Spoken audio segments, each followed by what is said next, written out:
Back on Liquid Lunch. Sometimes another song by Taz. And yeah, we're on the air now, so we can start the interview. So and it goes. we're already interviewing Right. just before. Yeah, we got Michael Mirolla here, publisher with Guernica Editions and also an author. And Michael, we were talking about, well, I don't know, what came first? The chicken. Have you always been a publisher, or what got you into the writing and the publishing business? The writing came first. I think I've been writing all my life, actually. I remember in high school when I had a teacher who allowed me to write my own material on exams. For the literature exams, you had to write an essay on a book that you'd read. Yeah. He would let me write some fiction or something. Oh, that's that's nice. That's good. He was a tremendous person. He gave you creative license. Exactly. Yeah. And where did you go to high school? Pius X in Montreal. Okay, so you're from Montreal originally? Yeah, and now I like to call myself Toronto-Montreal corridor writer, actually, because I go back and forth so often. Yeah. It's, what do you do in Montreal? Do you? Well, my partner, my Guernica partner, lives in Montreal, and my mother lives in Montreal, and my brother. So I go back. I just got back, in fact, from Montreal yesterday. Okay, Just what do you for like? this. Just for really? Yeah. Are you going back to Montreal right after this? Tomorrow night. We feel special. Okay. Okay, what do you like better, Toronto or Montreal? No. Come on. That's a Mug's game. That's a Mug's game. You know, everybody likes I have Montreal. family here, and I have family in Montreal. I know, but everybody likes Montreal better. Well, if for opportunity, Toronto is better. No, we know that. That's why we're here. So, exactly. And no. I mean, they both have their own qualities, good and bad. Yeah. Yeah. There's no real decision on my part. I like both, and I go back and forth. I spent 40 years of my life in Montreal, and then my family and I came here because of. I worked at the Montreal Gazette as a journalist, as an editor until 1988, and then I said, okay, that's it. I'm giving it up. I want to write full time. Now, is that 1988? That's when journalists actually wrote things that people didn't tell them what to write, the way they are today, with the writers in the Globe, and the way everything is globalized. Right. Globe media, Globe this, Globe that, Fox News North, blah blah. Yeah. Everything is controlled. Journalists aren't journalists anymore. How do you feel? Well, when you see what they do? The truth of the matter is, and this is my own opinion. I think things were pretty much the same then as well, except they were more localized. But a journalist on the Montreal Gazette, for example, had to toe the line, the Montreal Gazette line, and not the like the global line, as you put it, which it made things even worse. Right? Well, I have a question, because you're a journalist, and I think I have a question was a for journalist, all. yes. But you were. Yeah. For all journalists, how does it feel to go to school, when you have such an inquisitive mind to be a journalist, to get to the heart of the story, to get to the heart of the matter, to get to the bottom line, when you're taught who, what, when, where, why? So how does it feel to write something and it's not the opinion of the paper, so they pull it or they don't even print it? Yeah. How does that make you feel? Well, that would piss me off. It didn't happen to me personally, because I wasn't an investigative journalist. I was a reviewer, and I wrote feature articles, and I never went to journalism school, so I never learned those five W's. I went to university and I studied chemistry. I was an honors chemistry scholarship. And Did you blow up anything? And then I switched before I threw up anything. I switched to English Lit, and then I went. I took creative writing at the University of British Columbia, one of the first schools in Canada to offer masters in creative writing. Wow. So I came back from there, and I went to work for a tabloid in Montreal. Which one? tabloid? It's called Midnight. Midnight. Yeah, which is now called Globe, Midnight Globe. Oh, okay. I'm not familiar with that one. Out in Florida. They do the the George Bush with two heads and things like that. That was news. Oh, that was good. News of the World, actually. He does have Really? two You were heads. writing for that magazine? We made up stuff for those magazines. Really? Yeah, which is, That's creative. That's That- creative writing. that's like the Inquirer. Exactly. They used to give Right? the Inquirer. They used to give you a photo and a line, and you wrote a story on it. What was the what's one of the most memorable ones? The most memorable one was JFK is alive and living in, forget where, but He's we had pretty old, though. we had a photo. We're talking 1971 here. We had a photo of someone who looked like Jackie in one of those wigs and pushing a wheelchair on top of Mount Royal in Montreal, and that sold over 1 million copies. That month. Wow. So it started in Montreal. Now it's a sort of Midnight, yeah, they moved to Florida. and it's sort of a about North 1960. It's like a American-wide national publication Enquirer. now. Yeah, they compete with the National Enquirer. Yeah. So that's where my opinion about newspapers comes in, to tell you the truth. It's, Okay, I got to ask you about that because I often wondered. I mean, some of those I would get because when the Bat Boy escaped, I was following his exploits, and of course when the president met with the aliens, I mean, I was enthralled. You were all over that. I'm just wondering about the mindset though, because you actually worked for one of these publications. The mindset of like what goes on in the room or the editorial room or amongst the writers, amongst the editorial staff. oh, they have a great time. They're just having a good time. Oh, yeah, they kept us in a back room away from everybody else, and we had a lot of Brits who would just come, and American draft dodgers at the time, and then they put us in a room in the back, and we had a dartboard, and we used to take turns handing stories to each other, and we used to have a limit, a quota, Yeah. 40 pages we had to pump out in an afternoon, and then Wow. when you were finished, you got up and played darts or whatever. So this is like the boiler room of journalism. Were you guys laughing a lot? Yes. Do a lot of drugs. Nope. We were laughing a lot until some of the chickens came home to roost, and that was I don't know, the one time that we ran columns about advice columns and things like that, and we had one where we were telling people that if you do this and this and this, your cancers will be cured, or your headaches or whatever else, and then one afternoon I was sitting there, and then I get this phone call from a woman whose son is in the bed, and he's dying of cancer, and they wanted to know how we could help her. And that didn't feel too good. So, No. anyway, that's, Now, you have 3 books with you on Yes, your I do. lap. Yeah. So please tell us, let's see them. We can hold them Which up. way to- Yeah, Just yeah. hold them up to the camera there, Mike. Or Well, one at a let's time. do one at a Okay, time. Stella can do one. Okay, this is Light and Time. Hello. Okay. Yeah. And this is a book of poems. Yeah. And what would you say that your poems are mostly about? I like looking at the title of this one. I love it already. Between the Lines. what are my poems about? I'm not sure poetry is about anything really. It's a way to sort of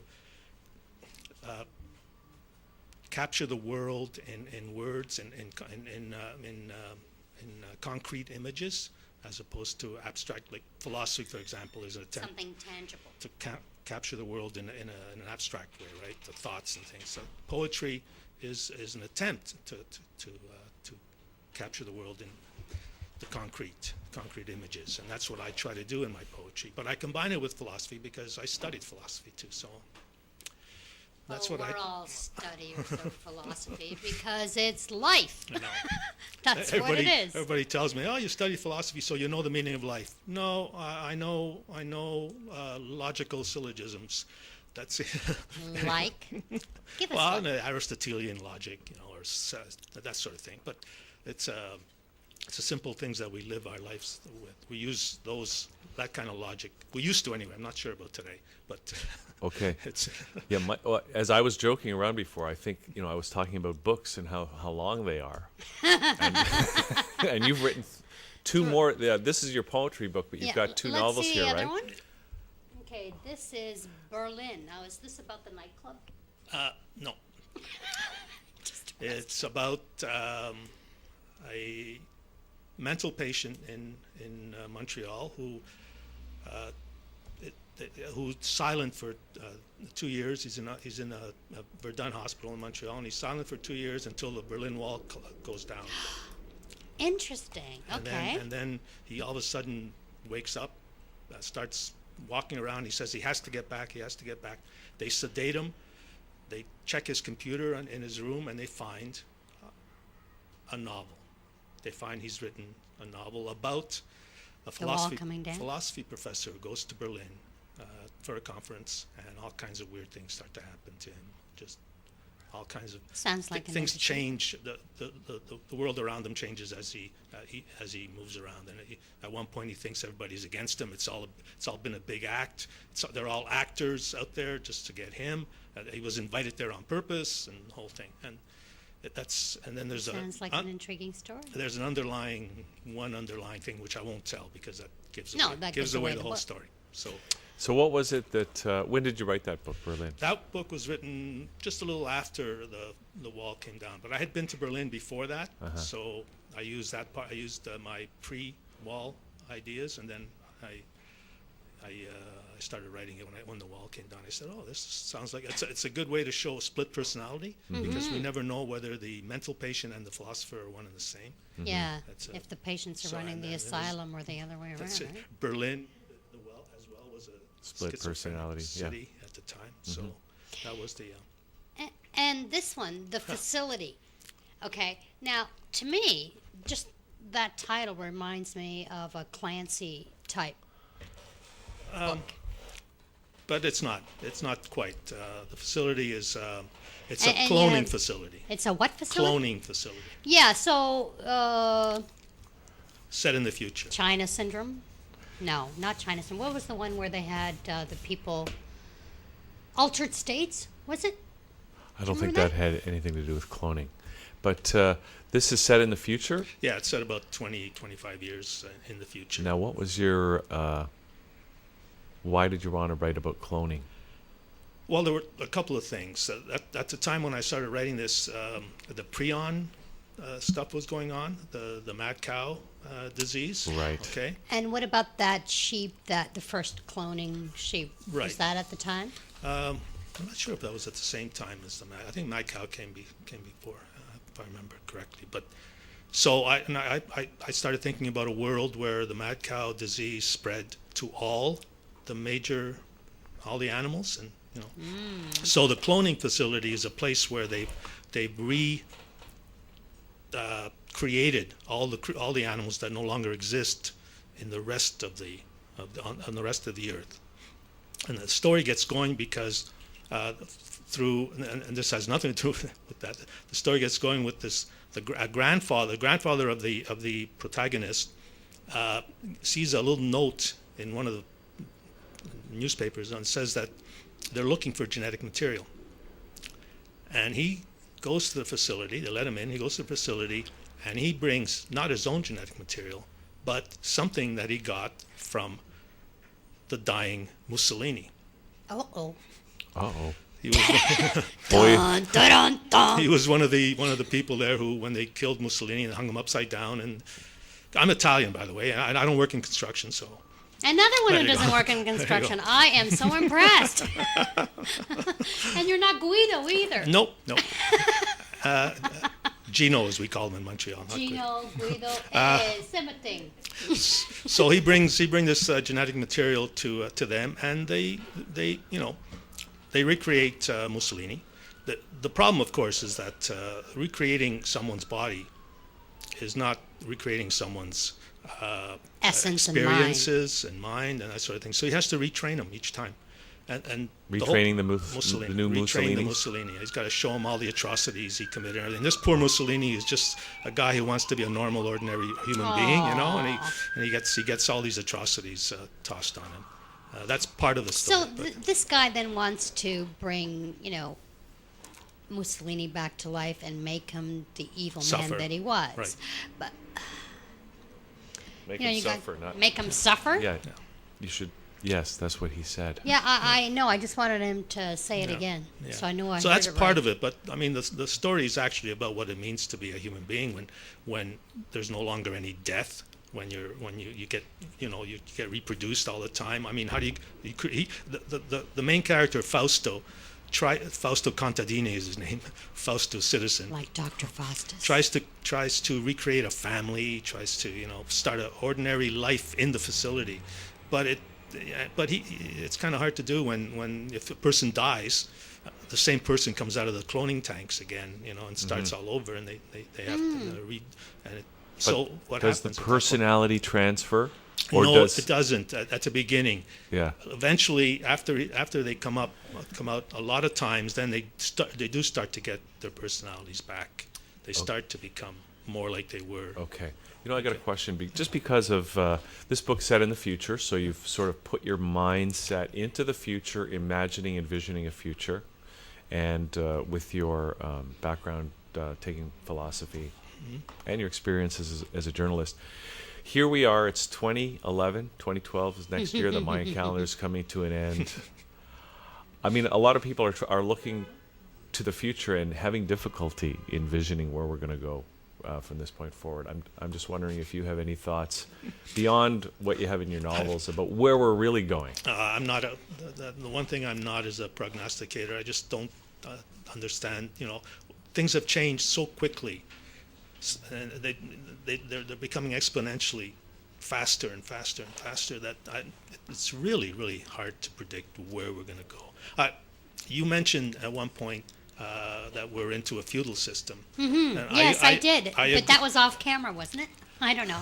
I agree entirely. I agree that this is where if the system that we have in place now continues the way it has, the spread between the rich and the poor becoming as great as it's being, and the gap, the middle class becoming non-existent, or becoming like the old scribes used to be during the feudal system, the ones who transferred the orders of the barons down to the serfs. I don't know. This is it might happen that way. Well, the reason the gated communities. Yeah, I said, well, we already have gated communities, I know. many gated communities. Everybody, wants to be safe. But I said the feudal system mostly to do with the way people perceive money and the way money is handled, and what people perceive to be the reality of money, when money really is an illusion. That's what I believe. Oh, okay. It's an illusion in the sense that everything is created by a signature. And the reason I went to calling us serfs is because, the serfs are paying too much in taxes. When you have to pay over, 41% of your income just to pay for food, for example. But you just said money is an illusion. So. Yeah, but it's just an illusion, Stella. Don't worry about it. But we still need it to eat. The only problem is to me, corporations are like the pimps of the serfs, because they make you fill out the forms so that you have to pay the taxes to the government, which the corporations get back anyway. Yeah, exactly. So they're pimps.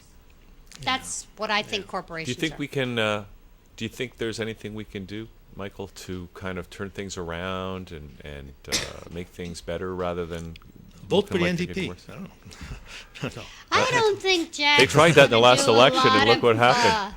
The house that Jack built. Tell you the truth, I think that it will take. I think all great changes that have taken place till now have required massive upheaval, and if that's going to happen again, if it does happen again, then the people who wished it the most, like us, for example, are going to be the first ones to go under, in most cases. If that happens, we don't have the power. We don't have the power.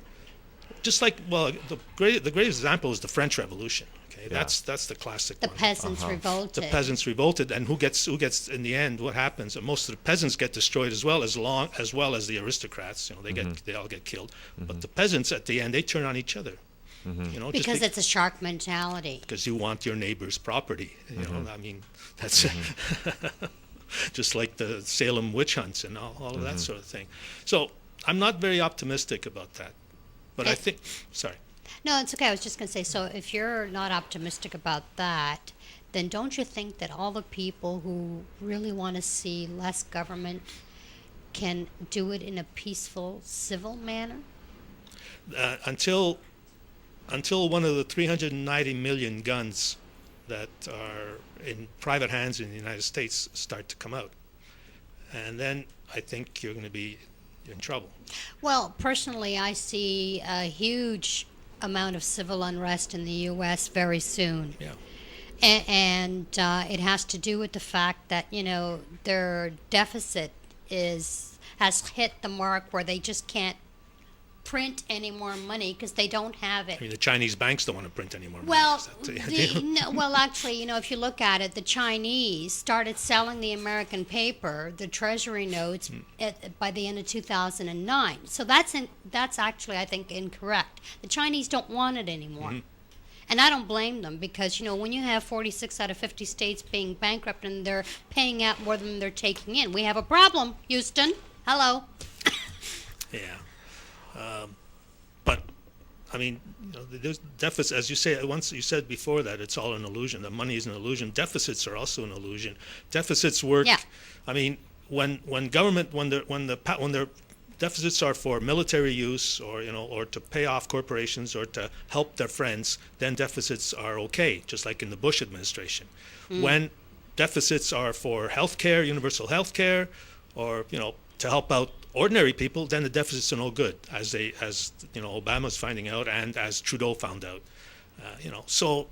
Wait a minute. You said Trudeau found out. How? Explain that. Well, Define it. he was vilified by the American government at the time because he was running a deficit, right? He was running a deficit from the healthcare program that was starting in Canada. Well, he started the real deficit spending that we've been trying to pay off ever since. And But everybody all over the world was doing the same thing. They were doing the same in the U.S. But everywhere. that was in the 70s, Yeah. and then you have a little closer to home. In 2005, you have Paul Martin, who we actually had surplus, whatever that really means. But that didn't tackle the debt, which has been growing ever since Trudeau got into power. Yeah. So, Michael, what are you going to do with these books? Are you doing any readings, or are you doing any releases? Yeah. Well, these books. The Light and Time came out in early 2010. I did a bunch of readings for it already. Berlin came out in 2009, sorry. So the latest one is The Facility. And are you doing any signings anywhere? I did some in the U.S. It's difficult to do. It's difficult to get people to come out. It's difficult to line up signings, line up readings. Because, well, I'm a publisher. And I know what our sales are. I know what's happening to the physical book. Yeah. I know that no matter what some optimists say, that we're going to have physical books forever, and that's just not true. I mean, we will have physical books, but there'll be artifacts. There'll be coffee table books. There'll be objets d'art, as I call them. Interesting. The rest, the mass-produced books, I think, will be e-books or some form of electronic books. What do you think? I mean, really, what do you think about the future of reading itself? Is that You didn't hear what Hugh said. Well, I mean, people read. I mean, they're still reading. Everybody reads today. I mean, probably more than ever. What they're reading might be a problem, but then again, I mean, if we look back over the history, who were the readers? Was it the mass audience? Was it the ordinary people? Not really. For the longest time, readers were the educated, and the educated were very few, and the aristocrats. They were and the priests, of course. But it's interesting to see the corollary between who was reading and this kind of society we had. When we had everybody reading, we had a very democratic society. And now if reading is kind of subsiding, we're seeing our society become, again, it's eroding. a society that's split between the elite Right. and Right. the masses on the other side. The question is, why is that happening? Yeah. Maybe mass education was a mistake in the first place. Some people argue that that it's a mistake. I've heard that argument myself. But in that case, then you're arguing you're being an elitist. You're arguing that only certain people should be allowed to be educated. Then we go back to the Middle Ages, right? Right. Where it was everything was dark, and the only people who knew what was going on and were educated were the priests and the Right. and the lords and the kings. And But I whatever. mean, what do you say about the people today who have generation upon generation of welfare, and their children end up the same way they did, and their children end up the same way they did. I mean, you have some of the similar things taking place today. I mean, there is some movement up and down, but it's not the kind of movement that we as a democratic society would like to see, right? A complete, you know. Okay. That's, Now, Michael, so where can people get their hands on these books? Oh, on Amazon for one. On my website, on the Guernica website, we have distributors. We have University of Toronto Press for the Light and Time. The other two books are published in the U.S. Which ones?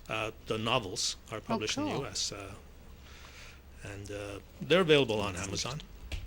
Amazon.com? Yeah, And GuernicaEditions.com, I guess? that's right. And yeah. just curious, why did you pick that as the name for your publishing company? Well, tell you the truth, I didn't pick the name. Guernica Editions has been around since 1978. The original owner, Antonio D'Alfonso, approached my partner and I a couple of years back, saying, you know, I'm tired of this. It's a one-man show. It's just, I need to find someone to carry on. Otherwise, I might just let it go. And so, you know, my partner and I decided that I decided I didn't want to retire, and didn't want to collect the pension plan yet. So I said, okay, let's give it a shot, you know. And we've tried to revive it. Like I said, we're about to move into ebooks. We have the 3 distributors now. We have distributors in Europe as well, and the United States. We have a thing called NetGalley, where we put our books up before. It's a new version of the old bound galleys that used to send out for books. Now you put them up on a site, and book sellers and reviewers and academics can go up and download the electronic version of the book and review it before it comes out, just like the old bound galleys. So, you know, we're trying all of that, and we'll see where it will take us. That's great. So people can check it out, Amazon.com, to get either The Facility or Berlin, these novels by Michael Mirolla. And GuernicaEditions.com, I guess people can also get it there. So Yeah, get the poetry collection. the Light and Time book. And the cover for that Facility, by the way, is if it's familiar, it's do you remember Alien, Yes. Yeah. the movie? Yes. Yes. That's Geiger, the guy who actually created the sets for Alien. Oh. That's one of his illustrations. That's So That's he great. gave it to us specially. Wow. So, Well, listen, thanks for coming in today. Tell us about Thank you very this, much and for all the having me. best in the future. And we'd love to have you back when your next book is released. tremendous. Thanks Okay. a lot. All right, so we're just going to take a quick break, come back with Yes. Melanie Cooper right after this Connect Learning Center, ThatChannel.com.